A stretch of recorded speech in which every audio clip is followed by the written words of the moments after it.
China's new 2026 registration rules in Shandong, what foreign investors must know about identity verification. Baokui lawyer specializing in foreign investment affairs in China, and a recommended legal service provider by the embassies of United States, United Kingdom, Canada, Italy, Greece, Belgium, Uruguay, and Beijing. January 29, 2026. Series article, Part 1 by Guan Baokui. Shandong Province has just released its latest 2026 requirements for business entity registration. For foreign investors preparing to enter the province, these updates matter more than they may appear on paper. Over the past few months, I have received a noticeable rise in questions from clients who are trying to understand what the new rules actually mean in practice. A Hong Kong investor recently asked me, "We're setting up a project in Shandong. What identity documents do we actually need? Can we use the residence permit directly? Do we still need notarization or authentication? Why does every window tell us something different?" These questions capture a broader trend. As Shandong updates its registration requirements, the identity verification rules for foreign, Hong Kong, Macau, Taiwan, and overseas Chinese investors remain layered, technical, and most importantly, not applied uniformly across different registration windows. Identity verification is often the first step in the registration process, and it is also the step most likely to delay everything else. This article is the first in a series where I unpack the parts of the registration process that matter most in practice. We begin with the foundation, investor identity verification under Shandong's 2026 rules. This article focuses on three questions that foreign investors ask most often. What has actually changed in Shandong's 2026 requirements compared with the 2022 version? What identity documents do different types of investors need, and when is notarization or authentication required? Why do different provinces apply the same national rules differently, and how can companies prepare? 1. What Shandong's 2026 rules actually changed. Shandong's 2026 requirements reflect China's broader shift toward clearer, more standardized, and more digitalized registration procedures. Compared with the 2022 version, three developments stand out, and they directly affect foreign investors. 1. Clearer exemptions for Hong Kong, Macau, and Taiwan documents. Shandong now explicitly allows residence permits for Hong Kong, Macau, and Taiwan residents to be used directly in most scenarios. This aligns Shandong with the practice long established in Shanghai and Guangdong. 2. A predictable path after China joined the Apostille Convention. Since 2023, the Apostille Convention has reshaped how foreign documents are handled. Shandong's 2026 rules formally incorporate the Apostille path, giving investors a clearer and more predictable roadmap. 3. The place of issuance now determines the entire document path. Shandong emphasizes that whether a document issued in an overseas territory can use the apostille depends on the territory's legal status, not the mother country. This is one of the most common misunderstandings among foreign investors. 2.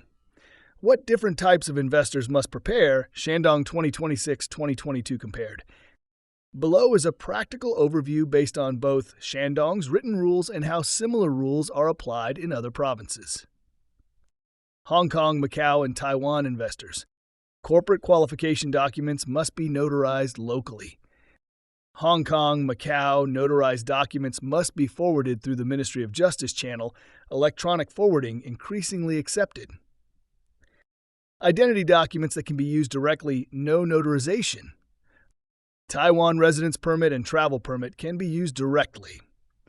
Taiwan ID card cannot be used for registration. Foreign investors.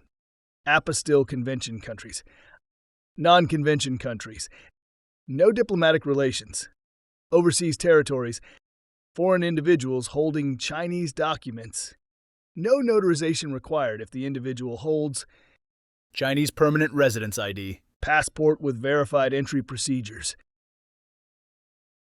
Chinese passport, proof of permanent residence abroad. Originals checked, notarization not required. 3. Why Shandong's rules may still be applied differently across windows. Even with the 2026 update, Shandong, like most provinces, faces three practical challenges. 1. Confusion between identity documents and qualification documents. Some windows require supplementary documents even when the rules do not. 2. Different interpretations of notarization exemptions. Coastal cities tend to align with national policy. Inland cities may request additional materials. 3. Misjudgment of apostille versus consular authentication. The most common mistake is assuming that if the home country is a contracting state, all its territories are covered. 4. Practical recommendations for investors entering Shandong in 2026. Based on recent projects, 3 steps make the biggest difference. 1. Determine the country of use before choosing the document path. Apostille and consular authentication are fundamentally different. 2. Allow sufficient time for cross-border mailing and authentication. Some countries require 4 to 8 weeks. 3. Track document validity periods, especially for foreign corporate qualification documents. 5. Closing thoughts: Shandong's progress versus practical reality. Shandong's 2026 update brings greater clarity and predictability to the registration process. But as with many regulatory reforms in China, progress on paper does not automatically translate into uniform implementation. Differences across cities, and sometimes across individual windows, continue to shape the investor experience. For cross-border investors entering Shandong, early planning, realistic timelines, and backup options remain essential. As the first article in this series, my aim is to clarify the foundation of investor identity verification under Shandong's latest rules and set up a framework for the discussions to come. A question for readers. In your own projects, what has been the biggest obstacle in investor identity verification? Regulatory interpretation, window-level implementation, or the complexity of cross-border documents? Introduction of the Guan Baokui Legal Team. The Guan Baokui Legal Team specializes in foreign investment legal matters, helping clients navigate complex regulations and ensuring compliance throughout the investment lifecycle. Led by Guan Baokui, a partner at AllBright Law Offices, Qingdao, the team provides comprehensive legal services to foreign investors entering or expanding in the Chinese market. Guan is also a member of the Foreign Dispute Resolution Committee of the Shandong Lawyers Association and a recommended Chinese legal service provider by multiple embassies, including those of the US, UK, Canada, Italy, Greece, Belgium, and Uruguay. Guan Baokui holds multiple prestigious roles. A recommended Chinese legal service provider by multiple embassies, including those of the US, UK, Canada, Italy, Greece, Belgium, and Uruguay. Partner at AllBright Law Offices, Qingdao. Arbitrator at the Beihai International Arbitration Court. Legal advisor to Blumsack & Canzano PC, a U.S. law firm. Member of multiple international trade and legal service groups, including the Shandong Belt and Road Legal Service Team. Unlocking your China investment potential. Expert guidance from Guan Baokui's legal team. Navigating the intricacies of foreign investment in China can be challenging. I'm Guan Baokui, a partner at AllBright Law Offices, Qingdao, and my dedicated legal team specializes in providing comprehensive support to foreign investors throughout their investment journey. Having served numerous Fortune 500 companies on their legal matters in China, assisting with greenfield investments, daily operations, and even liquidations, our team brings years of experience and a deep understanding of China's regulatory landscape. Recognized by multiple embassies, including those of the US, UK, Canada, Italy, Greece, Belgium, and Uruguay, our team brings years of experience and a deep understanding of China's regulatory landscape. Beyond my role at AllBright, I also serve as an arbitrator at the Beihai International Arbitration Court and a legal advisor to the U.S. law firm Blumsack & Canzano PC. Our commitment is to ensure your investment in China is legally sound and compliant. Are you looking to enter or expand your business in the dynamic Chinese market?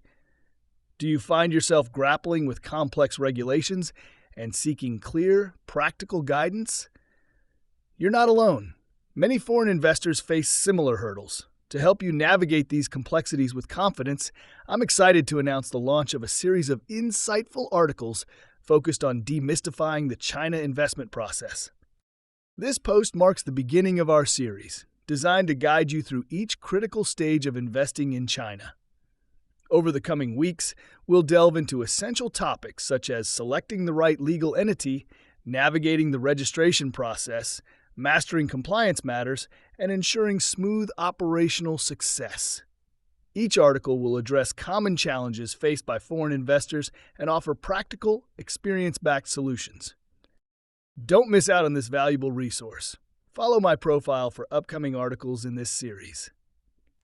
For immediate legal consultation or more information on foreign investment in China, please feel free to reach out to me directly. Phone WeChat 8618666021-678. Email guanbrightlaw.com.